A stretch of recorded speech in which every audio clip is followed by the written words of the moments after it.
Kaixo lagunok! Gaur, hitz atseginak liburua irakurriko dugu. Polit-polita da, espero dut pilo gustatzea.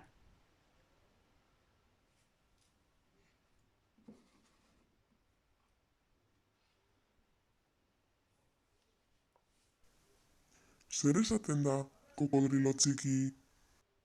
Ez dut nahi, aita. Pozik zaude hemen delako kanguro txiki? Esaiozu bakaizo, lagunari?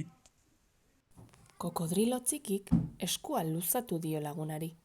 Eta lagunak musu bat eman dio.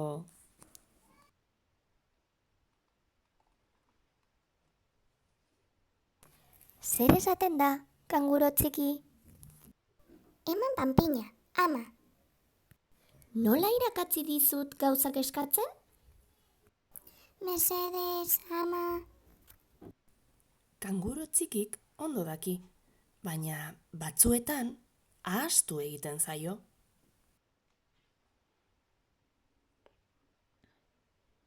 Zer esaten da, tximino txiki? Utzi niri! Etzara jolastu nahi duen bakarra. Itxaron beharko duzu besteek bezala. Tximino txiki ados dago eta ilaran jarri da. Laster bere txanda izango da.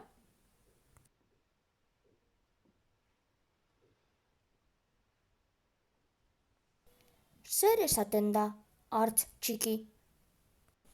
Eskerrik asko! Ez horregatik, maitea. Dasta dezaket apur bat, mesedez? Hartz txikiri asko gustatzen zaio amak hitz atseginak esaten dizkionean.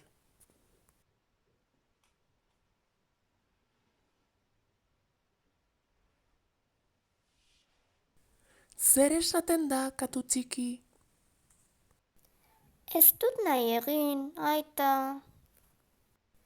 Badakit, laztana, baina barkatu esatea ondo legoke. Katu txikik barkamena eskatu dio krokori, eta krokodilo txikik irribarrea eskaini dio.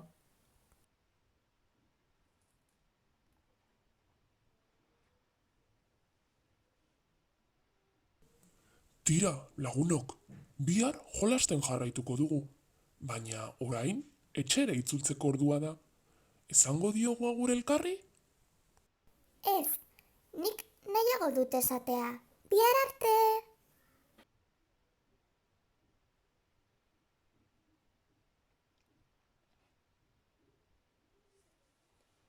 Eta hala basan, edo ez basan, zar dadila kalabasan, eta atera dadila zuen herriko plazan. Musutzu erraldoia guztioi, hurrengora arte!